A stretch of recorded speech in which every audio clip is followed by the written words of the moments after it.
you believe that we started recording right in the middle of 2020 with all of the COVID and lockdowns going on around us, unable to meet up? So like many a young gentleman, we turned to the internet for our entertainment. Tried to find a place where we could meet up and talk about the good, the bad, and that time that Stu saw a pelican on the canal. In order to facilitate our dreams of answering all of the big questions in film, and after a few attempts at recording via other methods to various levels of success, we found Zencastr, a super easy web-based one-stop shop for recording. Log in and you're ready to record in a matter of seconds. It doesn't take a tech genius to get high quality audio or video. And on top of that, the one time we have had an issue, the fact that the multi-layered backups are stored locally means it's easily fixed all in browser. There are plenty of tools you need when you start podcasting, so let Zencastr take that headache away, as it offers a place to record, edit and distribute all from one website. Any lazy bones Jones can pick up and play and have studio quality audio or 4K video put out for the world to see when using Zencastr. Go to zencastr.com/pricing and use our code CAGEFIGHTING and you'll get 30% off your first month of any Zencastr paid plan. We want you to have the same easy experiences we do for all our podcasting and content needs. It's time to share your story. And now, hit the music.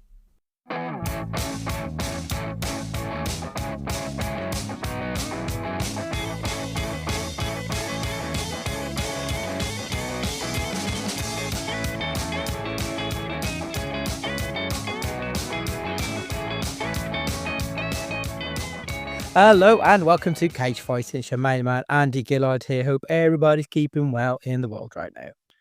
Good spring to you all. Stu here. Hello. Stu, it's over. Like the whole ceremony, awards, everything, like it's done now for another 12 months, and we can just like watch films without needing to have to watch them just in order to enjoy a ceremony that you don't even enjoy. Or is that just me? I think it might just be me. Yeah. There's probably about 6 of you in the world who do this. Yeah, I could think of nothing worse. And the fact that it's been so easy to avoid all results all day kind of sums it up. The people that is mad. Like before, I mean, the whole Will Smith slap thing. I'm presuming nothing like that happened because that was everywhere. But other than that, nothing, absolutely nothing has popped up all day. There's no controversies. There was a couple of decent jokes. So it was Conan O'Brien was the host this year rather than Jimmy Kimmel. And he did a great job. The bits I've seen, he was very funny. He called Drake a paedophile as well, which was very amusing. Or rather, he said that the joke was that this is the point in the show where we bring out Kendrick Lamar to call Drake a paedophile, which I thought was a cracking joke. And what was the other thing? Oh, Adam Sandler was there, dressed like he was a member of this podcast because he was in shorts and a hoodie, and that was Adam Sandler. Like, he looked like the Adam Sandler you see on the street. That was a highlight. He had like a little bit of a monologue thing Sandler did, which was very funny. That's worth checking out. Yeah, those are probably the highlights. Was like the monologue from Conan and Adam Sandler, I think, were good. And June Squibb was quite funny. So June Squibb's the old lady who was in that film that I'd recommended to you a few weeks ago, where it's basically an action thriller but with a 90-year-old woman. Yeah. And she made a joke about being played by Alexander Skarsgård this evening. So like there's a few like nice jokes where they were celebrating cinema, which was pretty cool. But no controversy this year whatsoever. I think all the controversy was pretty much before the show with Sophia Gascon and her horrendous tweeting record of calling people cunts and racism and everything that you just don't want to say. So I think after all that, they just wanted pretty much an easy evening to keep it going, really. Yeah. I mean, it's quite embarrassing that Sanders beat me to the shorts game when I was literally on the beach and didn't have shorts on, because when I woke up on Saturday morning, it was -2 degrees. Yeah, so it's a risk, to be fair, at the weekend. It's but that they are in LA, in fairness, Stu, so I think they can get away with it a bit more year round. LA to Bournemouth. Yeah, it is just a tad, isn't it? Great. Talking about American things, though, the burger was the best thing, the best football burger I've ever had in my life. Okay. So it wasn't even me. So Ethan went with me because he was at the last minute. I had a spare concession ticket, and I thought, well, none of it. Amazingly, even you wouldn't pass as a pensioner yet. So I thought I'll just ask him on the Friday. I said, "You want to come to Bournemouth?" He went, "Yeah, go on then." So he came with me because there's no check anyway. It's just like it is what it is. But so he required food at some point. So we had some chicken strips and chips in the Wetherspoons, as you do. And we got in the ground and he was still hungry. So I thought, "Do you want a burger then?" See, well, there was no way he was having a pie. And he went, "Yeah, okay then." And it came in a box. And yeah, I'll send it you now. Look at this. It's incredible. Jesus wept. That is a thick burger. Like, that's a big chunk of meat, that is. Yeah, it's 1.5 inches thick. Easily. It was a £5 for all of that. You know, Incredible. football burgers are like maybe someone's face, like a cow's face was planted in. Yeah. And thin as a piece of cheese. Well, I've had ones before where the cheese has actually been thicker than the beef. But that was for a £5 he came in the box and he ate half and I went, "Well, is it not nice?" He went, "No, I just can't eat any more." And I finished the other half. Obviously, after I took all the green nonsense off, just left the meat and the cheese as God intended. And I was stuffed after half of it. I mean, That's impressive. one of the lads, Rob, who he had one to himself, and he looked like he needed to lie down. Man versus It's amazing. Like, I can't even get burgers in my stand. We don't have the facility to get a burger, so that's quite impressive. Right, so obviously the last few weeks we've been doing Oscar-y stuff for the 21st century, and we've now completed the 25th, the 25th award ceremony of the century's been done. As per usual, I tried to do the Oscar death race this time. I managed to find a copy of I'm Still Here by Ways and Means. And it was a very good copy, in fairness. I'm quite surprised.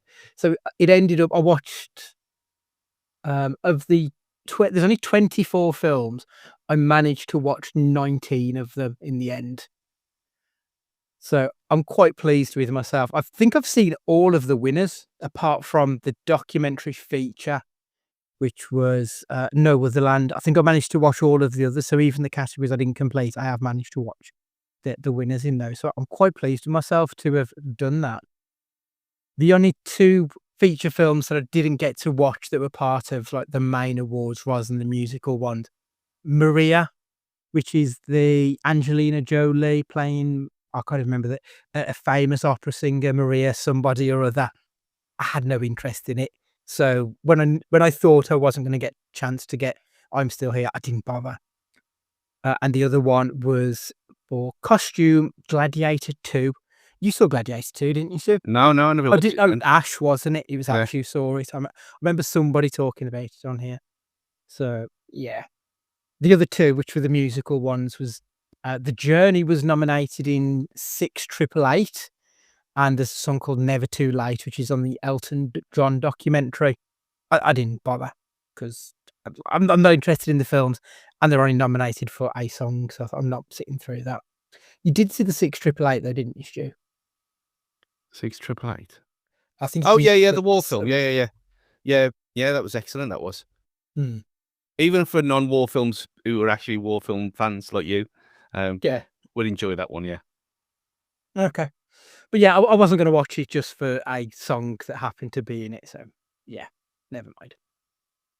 So we'll have a quick look at some of the categories. Get your opinions on them. So first up, best visual effects. The winner was Dune Part 2.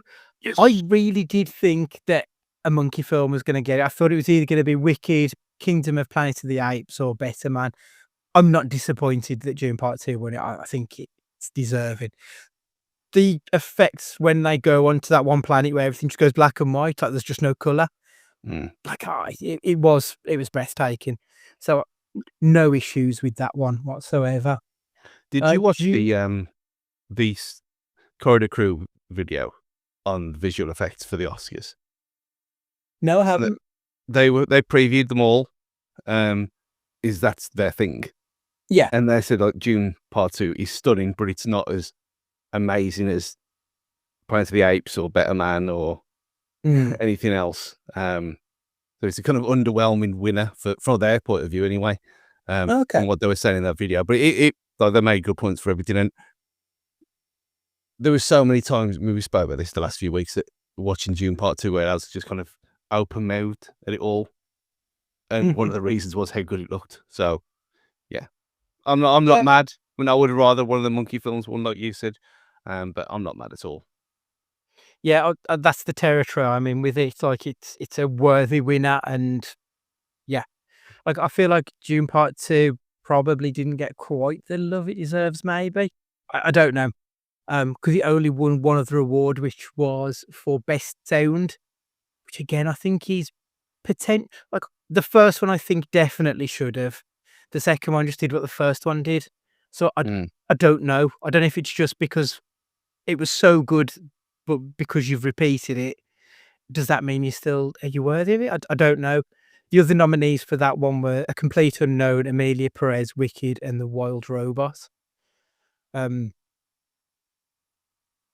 Possibly I'm leaning towards A Complete Unknown because it's got those musical elements to it as well that probably elevate it, whereas Dune Part 2 is just Dune Part 1 when it comes to the sound work.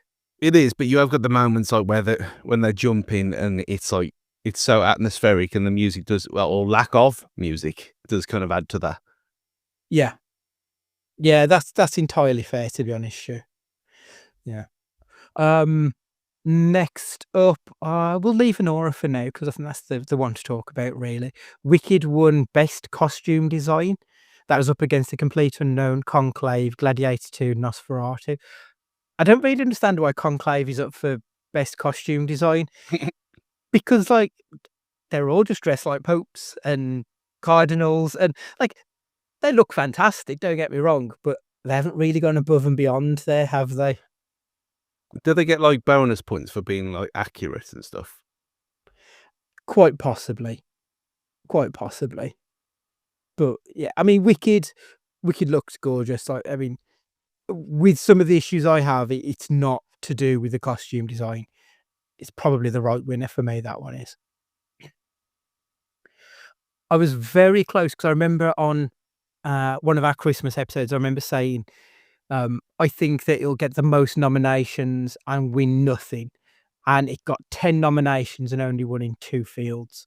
So I think it was the second most nominated film. And yeah, it only picked up 2 of the technical awards. The other one being Best Production Design, which again, I think is fair because the sets and everything do look fantastic. That was up against The Brutalist, Conclave again, which again, that's mostly just set in one room. So Dune Part 2, I think, is really the one that probably gives it its most, its run for its money, and Nosferatu is the other one. Best makeup and hairstyling. This for me was a runaway. Like, best makeup and hairstyling, immediately I was like, that's got to be The Substance. And it was The Substance. Yeah. So The Substance got some recognition, which is, to be honest, that was all I wanted from this ceremony. That's the one I'm happiest with. That was up against A Different Man, Amelia Perez, Nosferatu, and Wicked again. Wicked and Nosferatu, I can see makeup and hairstyling in both of those. Both bought their A games. A Different Man, it was very good with the prosthetics for Sebastian Stan, but it was always going to be The Substance for that, wasn't it, Stu? Yeah, and a lot of it's practical as well, which is what this is all about. But yeah, it's uneasy because it's so real, and they go, it worked, so it's rightfully winning. I mean, hair coming out of different parts of the body, it should be a winner in itself. But yeah, no problem at all there. I mean, you are right because even the monster, like it didn't, like you could tell that it was a monster, but it didn't look like it was out of this world. Like you could, in that setting that they Yeah. created, you could see that it was a natural progression for where they were going. It Yeah, looks just tremendous. it wasn't like something around Doctor Who. No, and that's exactly it. Yeah, it didn't look. There was no shaky scenes, and it looked as real as it could be for what it was. A couple of the music awards. So, as I said, The Journey was the song from Six Triple Eight, Like a Bird from Sing Sing, Mi Camino from Amelia Perez, and Never Too Late from the Elton John Never Too Late. The winner was El Mau from Amelia Perez, which the music was wank. I don't understand how it was nominated, let alone even fucking winning for that. Dreadful. The other one was the original score, which was given for The Brutalist. Can't argue. Conclave was the one for me for the best original score, which I thought was a fantastic score, but The Brutalist was, yeah, a worthy winner. Did you get round to watching The Brutalist in the end? No, no, but it's one of them, like, because not just because of all the love that it's got for this and all the nominations. It looks genuinely interesting. So Mm, I will watch it. I'd recommend to do it in 2 sittings. I think 3 hours 20 for the subject matter is a little bit on the long side. No, let's tough it out. I would go up to the intermission and maybe take a break. I think it's unnecessarily long, but it is a very good film nonetheless. There's an actual intermission. Yeah. Yeah, they put an intermission in there, which Oh, I well, think is quite a clever idea. well, that's different. That's different. That's like when you swap discs in Lord of the Rings. Mm. Well, you've got no choice, but you have to get up and change it. Yeah. I think in the cinema, I think it lasted longer than if you do it on the, because it's available to stream. So I think when I streamed it, it was like 2 minutes, but I'm sure in the cinema I'd read that it was a longer intermission. 'Cause I suppose if you need to go for a piss and stuff, it's a bit different to just being able to pause it if you're streaming. Yeah. But I do kinda like that they put an intermission in there. It's a bit old school.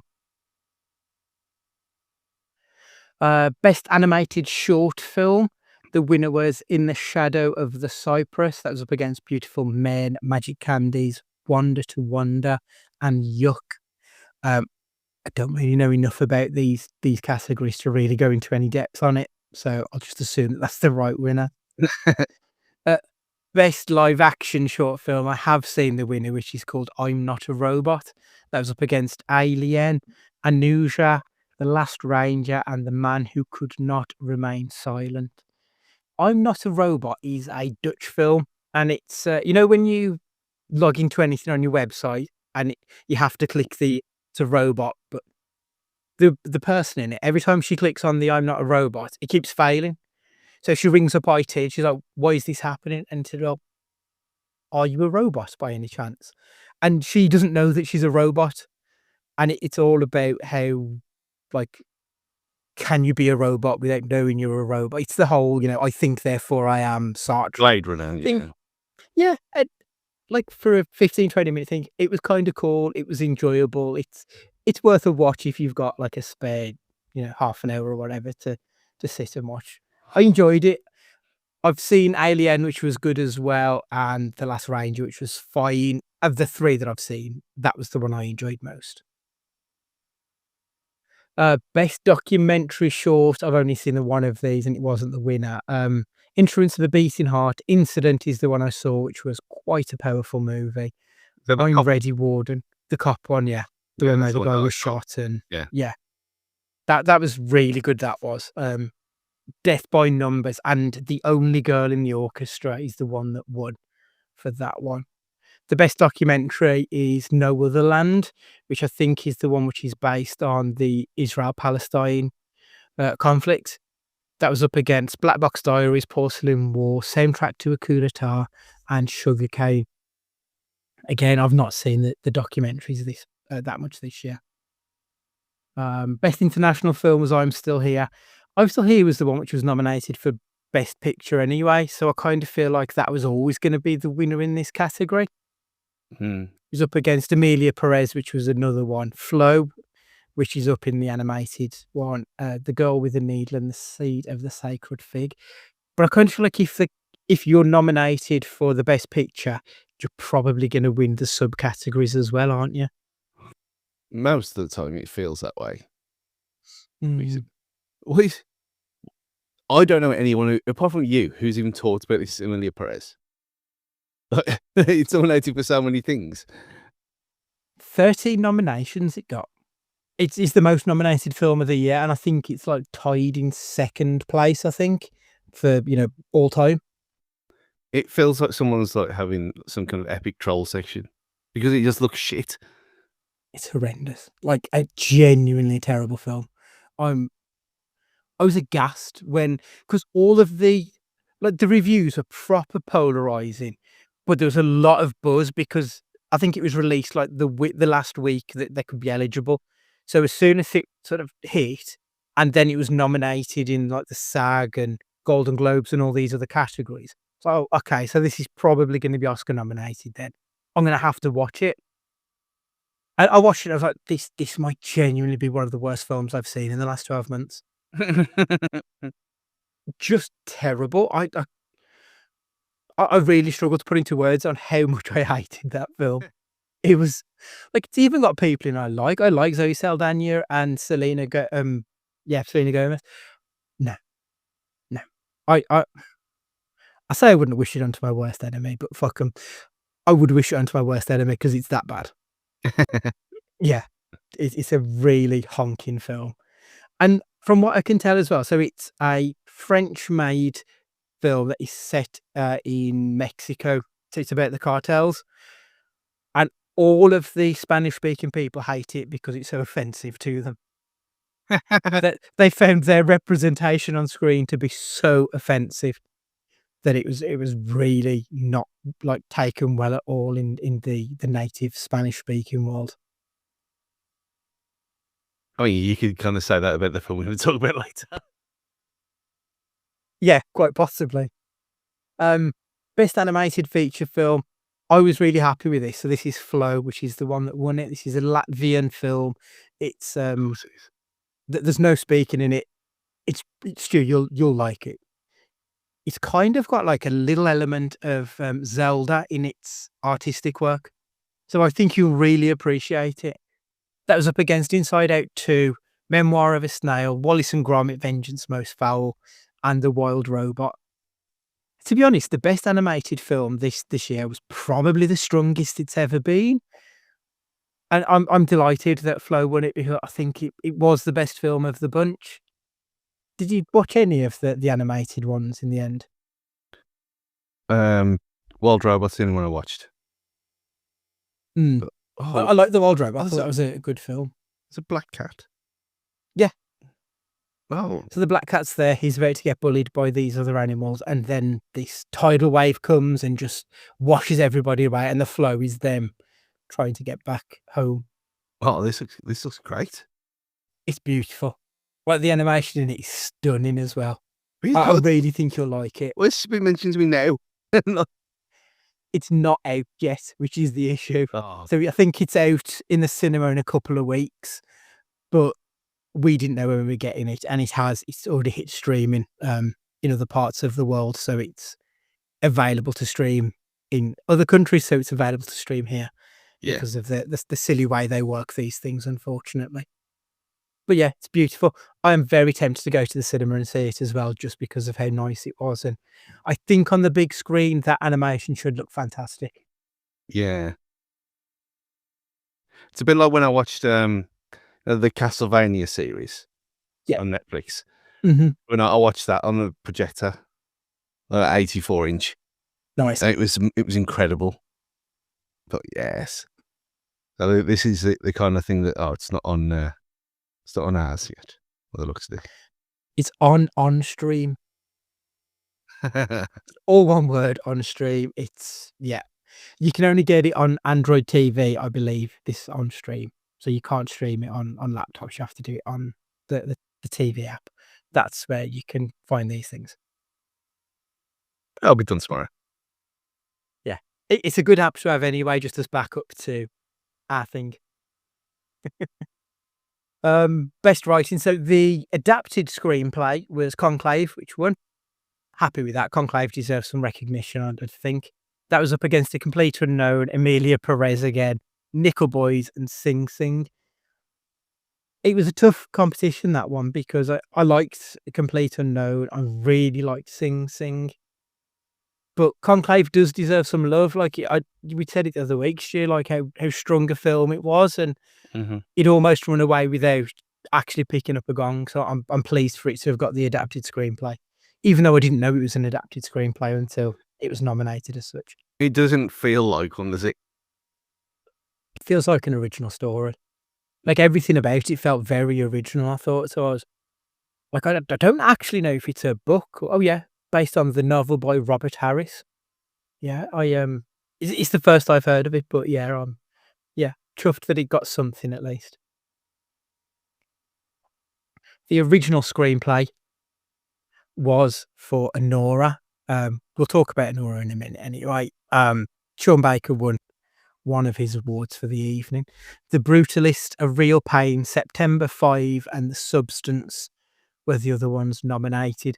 I really thought The Substance was going to get it, just because obviously my love of it, and with it being so out of the box, and having actually read the screenplay for it, it Mm. doesn't read like a traditional screenplay. Like, there are elements to it that make it feel very unique.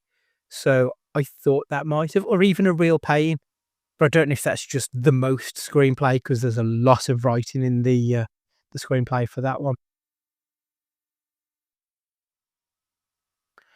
Best Supporting Actor went to Kieran Culkin for A Real Pain. His speech is worth watching. Like, there aren't many speeches I'd say to waste your time listening to. Kieran Culkin is, as you expect, very funny. I'll tell you about Kieran Culkin. You know and his good friend Colin Domingo. You see all kicking off today about the people not knowing he was gay again.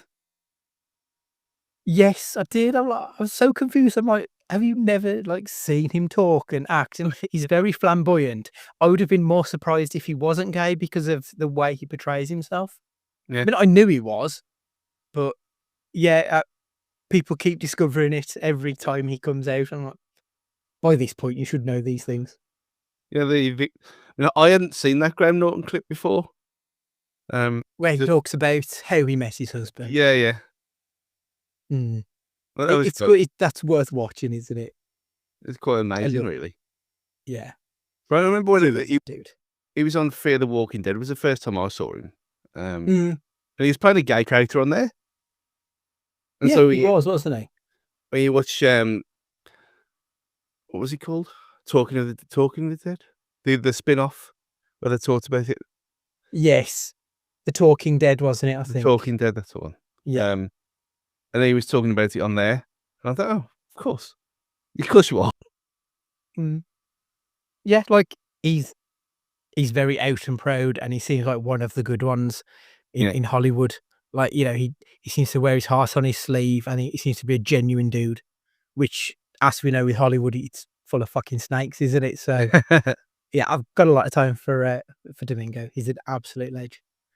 But yeah, Kieran Culkin, Real Pain. I don't think that was a surprise, was it? No, I mean I think, his renaissance has been exceptional. yeah, yeah, absolutely. First thing he did when he got up on stage was mention Jeremy Strong, who was one of the other nominees for his Roy Cohn in The Apprentice, Guy Pearce for Brutalist, Ed Norton for Complete Unknown, and Yura Borisov for Nora were the other nominees. But yeah, Kieran Culkin immediately mentioned Jeremy Strong and said, he literally said, "You were fucking amazing," and apologized for saying fuck. Of course, Dude. Yeah. It was a good speech. Like, he's the only one who really brought his personality to it, I think. And his personality was not pompous like one of the other winners we'll get to in a minute. Um, Emilia Perez, Zoe Saldana won for Best Supporting Actress. My issue with this is she has the most screen time of any other actor in that film. How is that a supporting role? She was on screen for I think it was an hour and 2 minutes. The next closest was 57 minutes for Sophia Gascon, who I presume, yeah, she was the one who was nominated for leading role. I don't understand how you've got that the wrong way round. Is that just a technicality of being second billing then? And not I, I not think just what it is, so it'll be a case of Netflix will put one of them forward to the Academy and say, we want this person to be nominated for, leading actress, supporting actress. So I don't think it's the Academy who decide who goes into which category. They get told Sophia Gascon is the leading lady. She will be, if she gets a nomination, she'll be in that category. So okay. I don't think that's the right call at all. I understand why they did it because I think because obviously Carla Sophia Gascon being a trans woman, I think obviously that's got a more political bent to it. And if she were to win a leading role, that's obviously a bigger award than a supporting role. So I understand why they push it in those terms for the political points. Yeah. I think, like, in a technicality, it's completely the wrong way around. I mean, they're both on screen for pretty much an hour. They're both the leads of this film, but they wouldn't want to put them in the same category together either. So Netflix wouldn't want two leading ladies because it would cannibalize the vote. Yeah, that makes sense. Mm. I mean, It's just the wrong way around for me, I'm afraid. that would be interesting when then you'd imagine it'll happen eventually. That a I trans believe woman it is has. Oh, sorry. Yes. I mean, she's the first trans woman to have been nominated. Um, it does break down doors. I know all of the issues that have come since, none of which are to do with, her gender identity. That's soured it slightly, but I don't think it's taken away from what a big, like, milestone it is. Like when we had the first black person to win an award and Back to the Past. It does break yeah, down doors and makes it easier for other people to come through. yeah, and there's no difference at all. It doesn't matter. It's not like sport where there's a clear advantage there, and it's obviously not right. Winning that as a trans woman is exactly the same. So there's no problem there, is there? You wouldn't No. think so anyway. No, I mean, you'll probably find some people will find some reason to piss and moan because they do, but yeah, I know exactly what you mean. Um, but even so, Zoe Saldana was fine in a terrible film. She's not the best actress in a supporting role. She's up against Monica Barbaro for A Complete Unknown, who was my personal favourite. Ariana Grande, or Grande, I don't know, for Galinda, Wicked, Felicity Jones in The Brutalist, Isabella Rossellini for Conclave. I think any of those four are probably more deserving, if I'm being brutally honest. Best actor in a leading role was Adrian Brody for The Brutalist. He gave the longest speech in Oscar history at 5 minutes 40 seconds. It's They nonsense. started to play him off, and he told them to turn the fucking music up so he could finish his speech. I haven't seen it because I've heard it was kind of horrendous, and he came across like a right pompous arsehole. So I just didn't bother. Yeah.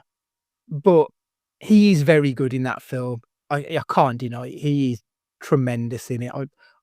Yeah, he probably is the deserving. My only issue is it's just a very safe one because he's already got an Oscar, and like, this is no better than other films that we've seen him in. I don't feel like he's excelled. He's just good in it. Timmy Chalamet for A Complete Unknown.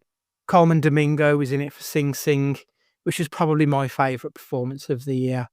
Ray Fiennes for Conclave. Sebastian Stan in The Apprentice was the final nominee.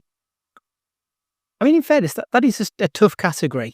Looking at those performances, there are some really good actors in there. I don't know. I He's would have been happier with anyone, but yeah. anyone but. Hmm. He's in a Netflix series, Colin Domingo, called The Madness. I've added it to the playlist. I haven't watched it yet. Have you started it? I added it last night. Okay. I went to start watching it, and then I got distracted by other things again. But it looks superb. Just from Okay. I even let it run a little bit at the top on Netflix, where normally I just skip straight past. But and then I saw it was him. I thought, well, I'm going to watch it anyway, regardless, because it's him. Mhm. It looks really good. So that'll be one to talk about next week anyway. But yeah, it's Ian. He's everywhere, deservedly so. He's taking over, and I am all for it. Right, so we may as well do Best Picture, Director, and Leading Lady pretty much all in one go because all three of those are won by Anora. So actress in the leading role, Mikey Madison won. Cynthia Erivo, Carla Sofia Gascon, Demi Moore, Fernanda Torres were all nominated as well. Best Director, Sean Baker won. Brady Corbet for The Brutalist, Mangold for Complete Unknown, Audiard for Amelia Perez, and Farja for The Substance were also nominated in Best Picture. Wicked, Substance, Nickel Boys, I'm Right Here. I'm Still Here, sorry. Amelia Perez, Dune Part 2, Conclave, A Complete Unknown, and The Brutalist were all also nominated. But so we've got 3 wins there. I'd also mentioned before that they won for Best Original Screenplay, and they got the other one, which was, where is it? The film editing was the one. So they actually walked away with 5 awards in the end. Sean Baker is only the second person ever, I believe, to win 4 Oscars in one night because he was the editor, he was the director, he was the producer, and he was the writer of this film. He won 4 Oscars for one film. The only other person to ever do that is Walt Disney. If only he did the theme tune. That's it. He's just one step away, isn't he? But Mikey Madison, I think she deserves it. She was just incredible in that film. It was my second favorite film of the year, but that's not me like knocking it. It was a very, very good film. It is entirely deserving of this. The only reason The Substance beat it is because it's a genre that I generally prefer. It was pretty much 1A and 1B, if I'm being perfectly honest. Really, what a hell of a night it is for Anora. I think it was nominated in 8 categories and won in 5 of them. It's a hell of a strike race, isn't it? Gonna have to watch it now anyway. You are. You will like it. Yeah. I'm kind of surprised you haven't watched it because it's very much up your street. Because it's serious and rough and gangster, and then it's then it's screwball comedy for the second half of it. Like it's really good, really, really good, and I would bet my house on you enjoying it. It had been there all year. Like as soon as I saw it and as soon as you started talking about it, I thought, I'll get around to it one day. And then something else comes out and something else comes out and it gets pushed back and back. But I know what you mean. I'll bow down now. I'll do it. And I think the other thing is, like, you know how we spoke about A24? But this is a Neon film, and Neon for me are like they're on a level with A24 Productions. They only give us like really well-made independent movies. Yeah. And if anything, Neon have got a better track record of actually putting the films in the cinemas. Because how many times have we complained about A24? The films hit streaming before it's come to the UK. You don't find that with Neon. Yeah, and you do see that Neon logo pop up all the time now as well. Even with things you don't think of Neon. I think ever since Pig, I think Pig was the first one that I paid attention to it being Neon. And ever since then, like, they give us something great pretty much at least once a year. They give us something noteworthy. But the fact that a $6 million budget film has done this. Yeah. Like, this is true independent cinema. And I think that's absolutely fantastic. Sean Baker even made a point of saying, like, it's independent cinema. We need to be supporting it going forward. And I think we do because, like, there is more to cinema than just, your franchise movies. They're going to keep the cinemas running, but there's a world of everything out there and we should be supporting it and taking it in. Well, that's why I wanted to watch The Substance, because of it being like it is. Mm. And it being strangely getting the pensioners out and having no clue what's going on. Yeah. all in all, I'm kind of annoyed I didn't put a bet on because I think I could probably have guessed pretty much every winner here. Like, I don't feel like there's a real surprise in any of these ones. For good or bad, I mean, in some respects, the best film should be winning. The best performances should be winning. But also there's a little bit of the politicking, so I do feel like Zoe Saldana's probably politicked her way into getting the supporting actress role. Mm. There's nothing groundbreaking, but we're not walking away pissing and moaning about fucking Crash winning at this point. Shit Crash. Yeah, shit Crash. Oh, so Anora was nominated for 6, winning 5. Oh, Absolutely fantastic. Yeah. Dream Part 2 was up for 5 and won 2. So that's a good strike record. I think that is I'm sure I read that's the same as Lord of the Rings Part 2. I'm sure The Two Towers was up for 6 and won 2. Well, Return of the King won everything, didn't it? Everything that it was nominated for. I think so. I think it was nominated for, was it 12? And I think it won 8, 9, something like that of them. So, yeah, because there was some weird technical things as well that no one really cares about. Other than Richard from Weta, these little documentaries. Yeah. So, like I said, all in all, I think it was a pretty solid night. Emilia Perez didn't win a lot, even though it was up for 13, and I'm glad of that. Anora won a lot, even though it wasn't up for much. So, yeah, good night that was. Right, okay. That's us done for the Oscars then. For probably the next 25 years, we'll look at 2025 to 2050 in a few years' time. After the break, we will be talking about Nick Cage's 1989 film called Time. Is it Time to Kill or A Time to Kill? No, A Time to Kill is the good one. Spoilers. That's the Kiefer Sutherland one. Yeah. This is, although it only came up at the end, it had its Italian name. We'll get into that.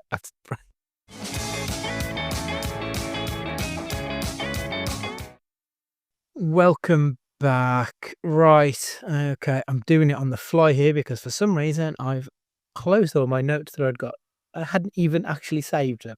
I left them open, assuming it'd be okay, and it isn't, but that's my problem. So anyway, Time to Kill, 1989, Nick Cage. I was so disappointed because when I saw that this film was about an Italian war hero, I thought we're getting Captain Corelli's mandolin, we're getting an absolutely fucking batshit accent, and we didn't get an accent, Stu. No accent. We did get Tempo di Uccidere, which is its actual name, on the YouTube, where the only place in the entire world where you can watch this, where it's called Time to Kill, brackets 1989, with English audio. Title of the YouTube video there. Oh dear. The fact that this, whatever this is, this upload from something, very occasionally goes to its dubbed version of Italian. There was a good 30 seconds where he's screaming at somebody in Italian. I'm like, what's happened? Have I had a stroke? Why is he talking in Italian all of a sudden? It was very confusing, wasn't it? Because, I mean, I didn't even know that this was a thing. So I did learn something from it. That Italy invaded that part of the world in Ethiopia. Yeah. No idea. Neither did I. 1936, so that would have been during the war? Well, it kind of hints, though. It's just before, yeah. I'm not good with my war dates, even though I did Before. GCSE history. Because it says, remember, at the very end, we thought war was over. Oh, yeah. I literally finished this film 7 o'clock when we were recording at 7:30. I've already forgotten chunks of it because it was a bit boring, wasn't it? There were parts in this that were intriguing. It looked like a TV movie. It looked like something. It looked a lot older than 1989. You look at, some of how it's filmed, it looks like it's taken from Shortland Street or something like that. Those are all the shit dramas, soaps from the early 80s, 90s. It just looked really bad, really, really poorly made. But then, like within 5 minutes, it looks like, oh, this has got a bit of promise to it, and he can go home now. And then you got the kind of the comedy section with, oh yeah, the general's taking him in from some Grandeur or wherever it was. But like, I didn't expect him to be raping indigenous people either. Yeah. Like, what the fuck was that about?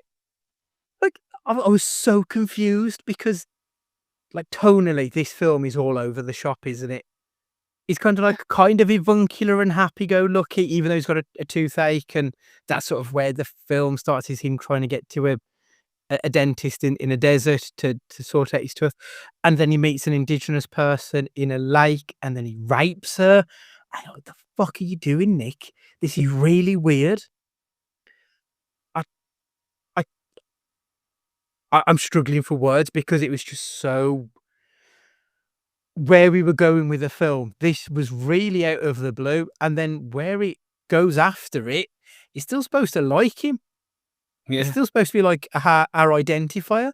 Like, you've just raped somebody. I'm not your friend anymore. This is weird. yeah, because I mean, you've got like there's so many levels to it. Like he starts off, and the whole premise of the film is the fact that he's got toothache and he runs away to go and find medical tent. And then you got that whole thing about the strange guy on top of the hill sending him off on a little mission and smiling at him weirdly. Mhm. I thought, yeah, this is like when that's that stupid film we watched with him where he appears for like 20 seconds and he's got that odd smile on his face. Yeah. It reminded Never on me a of that. Tuesday. Yeah, yeah. It reminded me of that a little bit. Um, but you go from that to then he's just wandering around. I mean, when he gives that little gecko puts a fag in the gecko's mouth. That's up there with the Zanderley finding a lizard in the bedroom. Like, it was just completely out of place to everything else. And the lizards in Bad Lieutenant as well. Yeah. He's got a bit of a thing about lizards, which is utterly bizarre. Yes. Again, never mentioned again. Mm. But then you got the whole thing about I'm not leaving any of your stuff behind, and yet he's giving a fag to a lizard. And I don't even know what. I mean, we can kind of spoil this because no one's going to watch it, are they? Yeah, no one's watching this shit. I'm annoyed that I've watched it, to be honest. The fact that she had a white turban thing on, I kind of remembered something about this, but I didn't think it was Right, okay. Ethiopia. But not knowing, and I only had a vague recollection of what it actually meant. And I thought, oh, that obviously means what he thinks it means,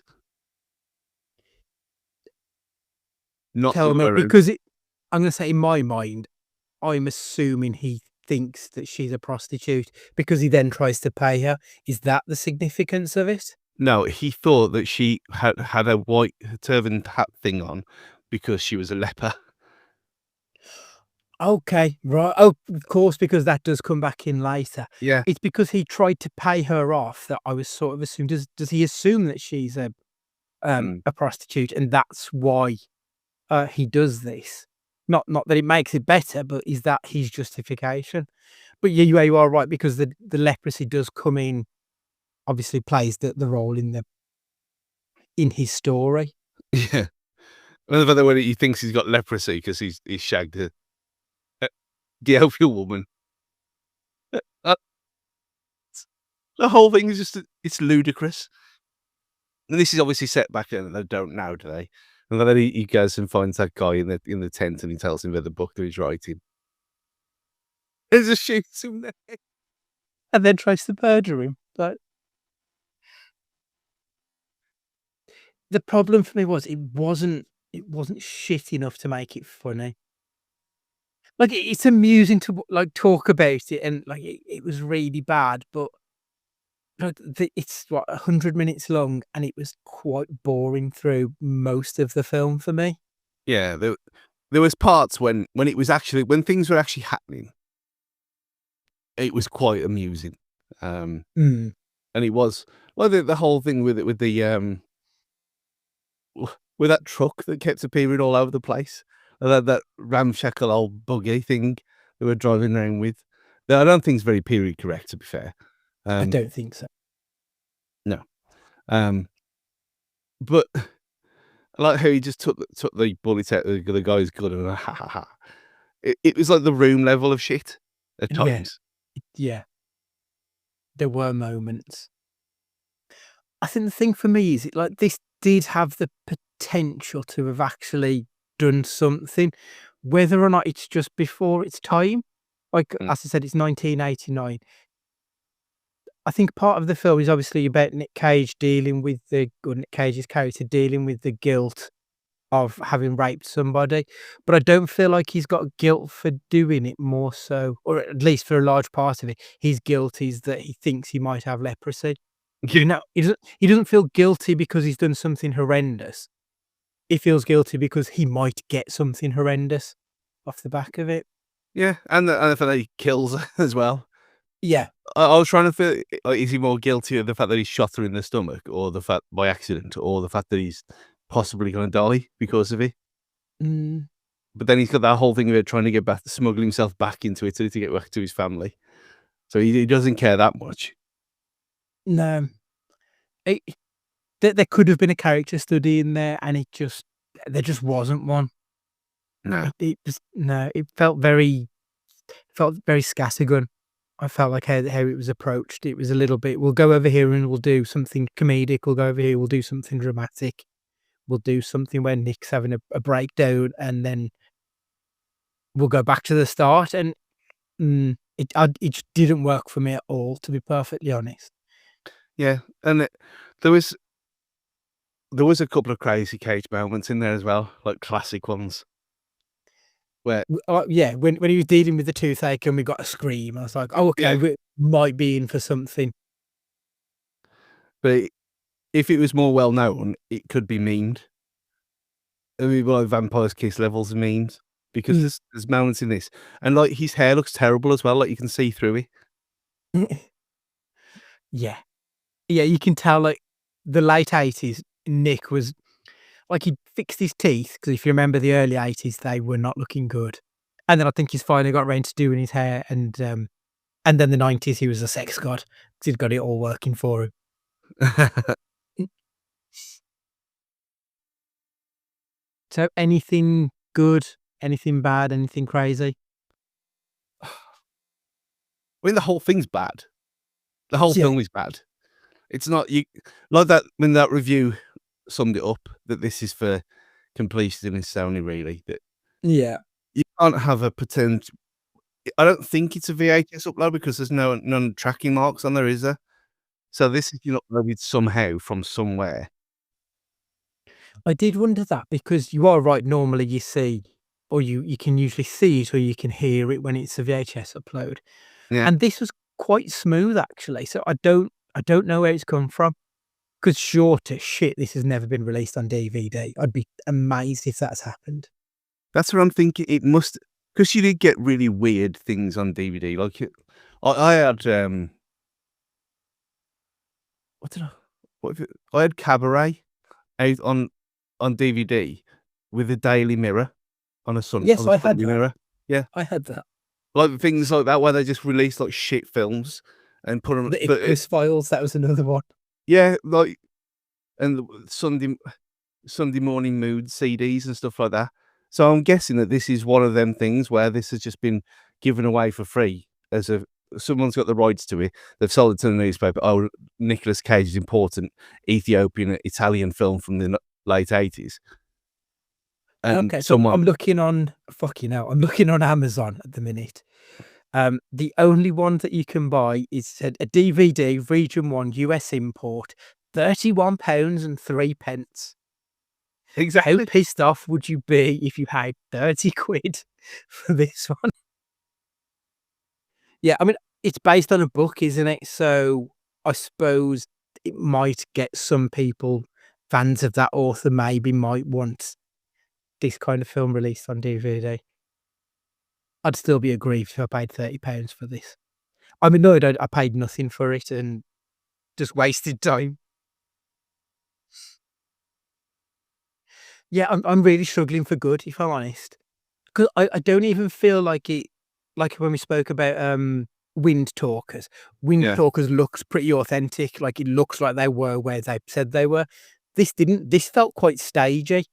Like, if you told me this was shot on a backlot, I'd think I'd believe you.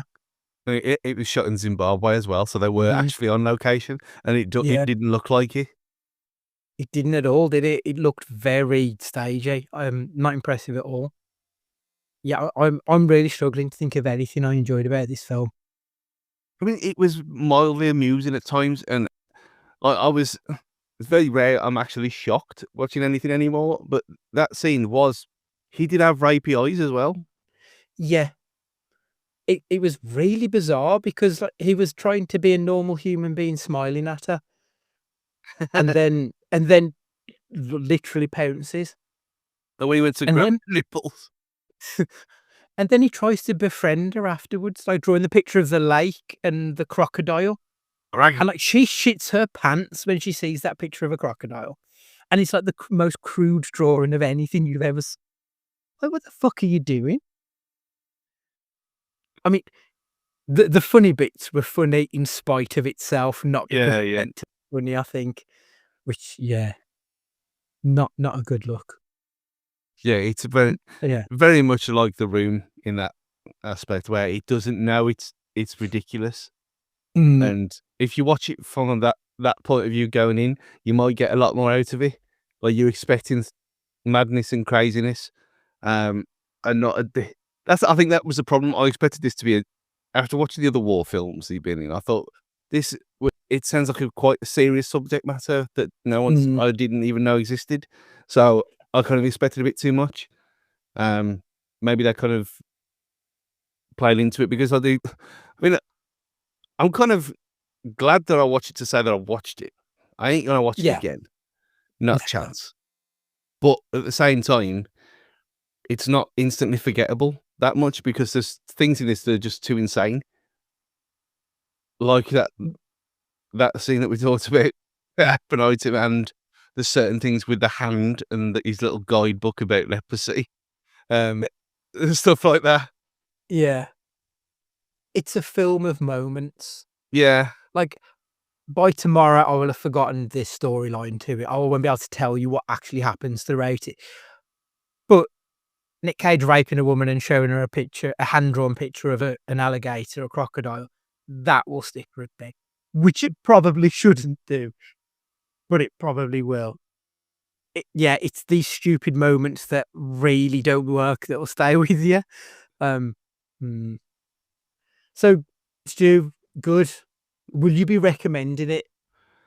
I mean, I'll talk about it. I ain't gonna recommend it. The only recommendation I'll say is it's free. It's on YouTube. You can watch it if you've got absolutely nothing else to do and you want a bit of a laugh at how bad something can be. That's all I'll say. Um, Mm. but so like some of the other bad films, like that Top Gun rip-off, I ain't recommending that to anyone. That was just shit. That had nothing good about it at all. Fuck, what was that called again? And Firebirds? yeah, Firebirds and Yeah, it had 2 names, didn't it? Wing yeah, of the Apache was yeah. the other one. Yes. Oh, I'd forgot about that. That was awful. Yeah, that was, mm, no. And that had actual money behind it. This was clearly just another one of these. Even back then, he's seen it thinking, "Oh, that's an important message to get across," and he's Yeah. agreed to do it. And it's clear. I mean, the fact that this is what 2 years after um, some of his best work. Is it? Yeah, like late 80s. We've got like, Raising Arizona and stuff coming out as well. Was that 87? Raising Arizona. I believe it was, Raising Arizona was 1987, yeah. Yeah, so 2 years after that, he's doing this. Doesn't Mm. make any sense. No, it's a really, like, weird juxtaposition of films. He does have that in his locker though, doesn't he, to go Yeah, from the sublime to the ridiculous. yeah, and this is an example of it always being there, which is a kind of nice thing as well. Well, it's a legacy moment that we didn't know existed beforehand. Yeah. Uh, No, you can rely on him to be completely unreliable with these things. yeah, And it's a year shy of Wild at Heart. The film before this was Vampire's Kiss. Oh, see, this is and Moonstruck, and Never on Tuesday. Wow. Yeah, Doesn't know how to pick them, doesn't he? you say this will be done this year. I don't think it is. We got another 4 this year as well. Well, yeah. So, in theory, we should be done by the final third of the year. If we add in the problem with the other films this year is I don't know if or when they're going to be released. I know The Surfer is going to be out in May, apparently the first weekend in May. So I have factored that in. But we have also got Gunslingers, I think might be March. So I do need to factor that one in. I haven't done that one yet. Gunslingers. The Carpenter's Son, The Prince, Spider-Man Beyond the Spider-Verse, sorry, Madden, Lords of War. There is also the Spider Noir series and Highfire, which has been on this list for a long time. He plays Lord Highfire, but there's been no update on that in forever. So whether or not we'll get to see anything other than Gunslinger and The Surfer this year, I don't know. The Carpenter's Son is listed for 2025. Family hiding in Roman Egypt. Son known as the Boy dates guardian the Carpenter, rebelling with murderous powers. He uses abilities. They face natural and divine horrors. It is listed as a horror. Post-production is expected in August of this year, so we might not get it this year, to be honest. It is featuring, obviously, Nick Nowajupe. I recognise his face. I don't know him from. Oh, he was the kid in Honey Boy. He was the kid in A Quiet Place as well. He's in it in FKA Twigs. Yeah. I think Spider-Man... All of them are better than this. And they're not even out. Yeah, undoubtedly. I assume Beyond the Spider-Verse will be next year. Because I don't think they've even started recording yet. I don't even know if they've finished the script at this point. No, and even though it's not MCU, but well, it is now with multiverse and stuff. It wasn't even listed when they talked about the stuff for the year, so it's not out this year. No. Spider Noir, I think they've finished filming. I'm sure they'd finished a couple of weeks ago, so that might get a late year release potentially. But I mean, in everything that is released up until mid-May, we should get done this year. Should be a proud man when that will. It will. Like, I'll be sad, but like it will feel like an accomplishment. Which you probably shouldn't do because it's just watching films. As for me, no, I didn't enjoy the film. This is why I don't like war films, because this is what I think of when I think of, like, army stuff. It's crap like this. This is generally why they don't work for me on many levels, because this isn't interesting. There's no real character development throughout any of it. There's no human story at the center of it, even though they try. Whether or not there's a human story in the book and it's just a bad adaptation of that, I don't know. But I have no interest in finding out either. Was Nick Cage good or was Nick Cage bad, Stu? I thought he was pretty shit, really. Other than the few moments. And yet that's the thing. I don't even know if it's a dub. It doesn't seem like a dub. It seems like it was dubbed into Italian afterwards. Yeah. But why is it what is all the words in Italian for? It doesn't make any sense. But no, I don't think he was good. I think he was just he wasn't even throwing it in. He was just weird and not in a fun way. Yeah, there was no effort. It was a low effort performance. He just came in and did exactly what I think was written on the page without any real... But one thing about Nick Cage I do think is that he interprets things and gives you something. Yeah. And I don't feel like he did that here. It was just a direct reading of whatever was there. I mean, you could replace him from like I say, a spoiler for a few weeks' time, who got a lot of talk in that episode. If you replaced Nicolas Cage with Timothy Dalton at this time, it would have been a lot more believable and menacing at the same time. Yeah, I think that would be entirely fair, actually. I think I could see that one working a lot better. I'm just looking at the IMDb trivia. There's only 2 pieces of trivia on this one, Stu. Filmed in Zimbabwe and Italian censorship visa delivered on 17th of October 1989. I don't know what that means. But looking at it, it's got an Italian director, it's got Italian writers, so I'm assuming this is why it was everything about it is, Italian. Oh, remember that? What was that film? The one that we watched about that was had really bad CG. That was a French film. It was French. It was French funded about the start of the war. USS Indianapolis. Yeah. That was made by. That was French. That was French money. So this is a similar kind of thing then. Yeah, quite possibly. God, I have completely blanked on the USS Indianapolis Men of Courage. Yeah. I mean, that's Mario Van Peebles. That should not be as terrible as that film was. I agree though. Nick Cage was not good in this film. I don't think I don't think anyone was. I don't know any of the other actors in it. I don't think I've ever seen them before or since. I have no interest in seeing them either.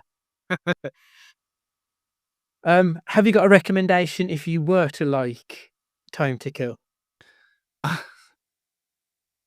mean, the way I thought it was going to go, I thought let's just talk about this. Get people to watch Falling Down again, because if you're going a one man's descent into craziness, then that's a much better film than this. Yeah, I can see that actually. In the end, just go and watch The Room. I think I would say go watch A Time to Kill because it's just a better film, to be honest. Again, and that's a film about one man's obsession isn't the right word. Response to a horrendous situation. So yeah, go and watch A Time to Kill because it's a good film. Right then, that's another Nick Cage film in the books. Next week, we'll be doing the first part of our film swap series. The first part is going to be us looking at Francis Ford Coppola's 2024 and potentially last film that he's ever going to make, Megalopolis. And then the week after, we'll be talking about Hundreds of Beavers, will be the film that I'm recommending Stu to give a watch. So yeah, we'll be doing Megalopolis next week, and we'll be doing a Nick Cage film as well. Which one did I say we'll be doing? The Outsiders, wasn't it, Stu? Yes. Yeah, so that will be the Nick Cage film for that one. The Nick Cage film for Hundreds of Beavers episode is going to be the Ant Bully, if you want to watch along with ourselves. Right, make sure you've got us on your podcatchers, and if you give us a 5-star review, we would love you forever. Socials are at CageFightingPod and any emails to cagefightingpod@gmail.com. And for this week, Stu, would you like to say goodbye? Goodbye, everyone. Just don't watch this film. Just don't watch it. Just do yourself a favour. Do something else with your lives. But listen to us all the time. Goodbye. It is always a sign, though, isn't it, whenever you see a film that's available for free on YouTube? Very occasionally, you might find a short film on there that's worth a watch because it obviously doesn't get the funding from a studio. But if it's a film that's over 10, 15, 20 years old and the studios can't be asked to copyright it, it's horrendous. Yeah, what was that Legnon's film? What was that? Well, that was good. That was about 15 minutes. Yeah, when he was... Oh, fuck. Yes, the disappearance of fuck, what was his name? That's a cracking film, that is. Legnons. So you knew what I meant, though. I did. The Disappearance of Willie Bingham. Yeah, that's the one. Yeah, great 15 minutes. But there's a few others that I've found on there recently that are worth a watch. But there are some decent short films that make it onto there. Horror seems to be the one, really, I think, where it, you can get an actual audience to view it, which you probably can't get in the cinema, especially with, like I say, with short films. So they're always worth looking out for on YouTube for a decent short film. What was the one I watched the other day that you might like, Stu? It is Milk and Cereal found footage horror film. That's a bit longer. That's an hour long, but it's still classed as a short film. 62 minutes, that one. I think you'd like that one. Milk and cereal. Yeah. Let's try and find this. Yeah. The account that is Oh, yeah. You're My Best Friend. I've just started playing it. The account that uploaded it is, have you found it, or Yeah, that's a bad idea, just in case you haven't? yeah. I typed in cereal as in Frosties. Oh, yeah, no, it's the other one. Sorry, I probably should have mentioned that. No, it's Cereal as in killer. But yeah, that's decent as well, mate. Right, okay, it's goodbye from me as well, and remember, be excellent to each other.